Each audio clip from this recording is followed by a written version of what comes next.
talk a bit about the recipients of the service or the consumers. We probably oversimplified by saying customer here, but the right term to use is a consumer.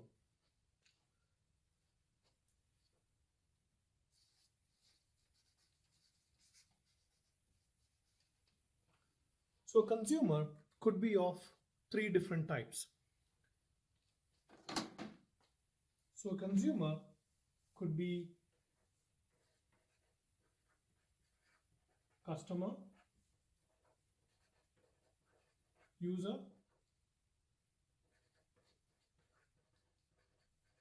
or a sponsor. Now, the consumer could be a single person or an organization, and all these roles may be performed by the same person or different people. Let's take an example that you're in the market for getting cell phone service. You decide for yourself how much money you are willing to spend as the sponsor.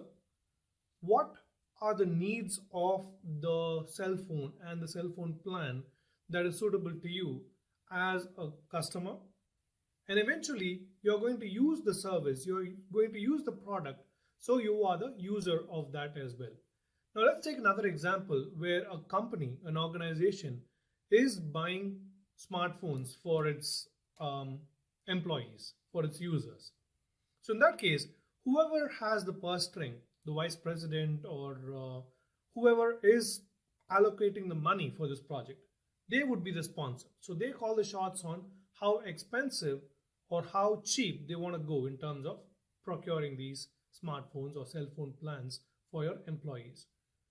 The customers themselves are probably the IT team or someone in HR who's spearheading the operation of, okay, you know what, this is what are the needs for my employees. To have this and this version so that the software that we are using across the company is compatible, for example.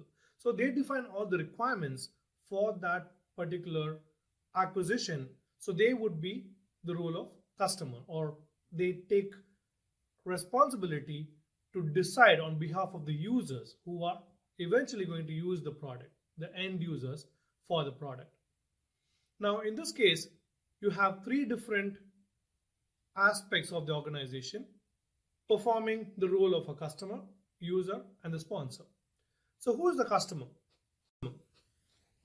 Customer is one who is taking responsibility to gather the requirements, and they are taking the responsibility for the outcomes of the service that they are acquiring or consuming. The user is consuming, using services, and the sponsor is paying for the services. Now let's take another example where a company is procuring laptops for its salespeople who are out in the field, as in they are remote, they are on the road, let's say. So for that project, you can imagine the vice president is probably going to be the one authorizing the cost, but they may not know much about the inner workings of the field sales people, and they might be interested in just getting the cheapest laptop possible, and that way they save more money for other projects and they are done. That's the responsibility they are going to hold. Now the customer who's going to define the requirements for that laptop is probably going to be the sales team lead, who is probably working within the office, let's say, and he doesn't do much of a field work because gone are those days, and now he is located in a central office and managing his own team of field sales personnel. While he is making decisions on behalf of the end users who are the sales reps or the field sales reps, he may not be entirely aware of the challenges that they go through because they are on the road, and connectivity wise and other practical challenges, he may not be very well aware. But essentially, he is going to be defining the requirements for this acquisition, for this consumption. And the end user, the sales rep, is probably not going to be happy with the purchase because the requirements were derived by someone who doesn't really understand what they go through, and the money was authorized by someone who doesn't have a direct correlation or understanding about how they work in the field. So in this case, for example, the end user should probably have assumed the role of a customer so that this project can be successful. This service can result in a successful outcome. So this can tell us, or this example can demonstrate how a service relationship, how a service delivery can be very contrasting and different between or amongst the consumers, different types of consumers involved, your customer, users, and sponsors.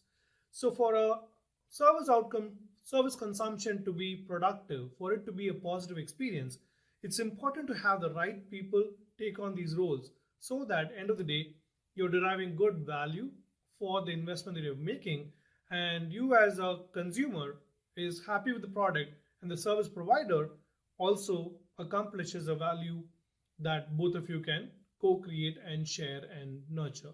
One other interesting aspect to this customer, user, and sponsor cycle is, let's say organization A sells components for a laptop. Okay, and then organization B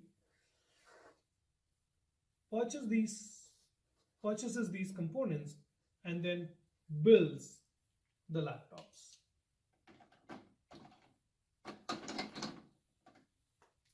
And then an organization C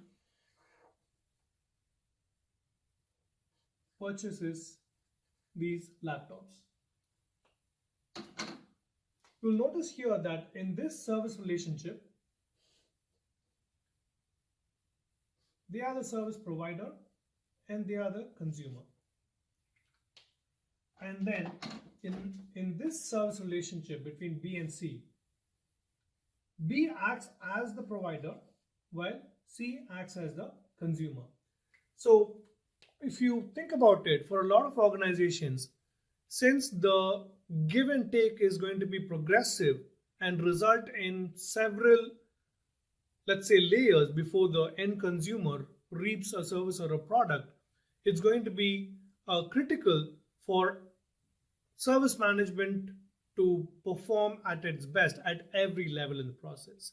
So in other words, while you're interacting with your consumers, you need to keep in mind that they have their own SLAs, service level agreements, and they have their own requirements that they have to fulfill.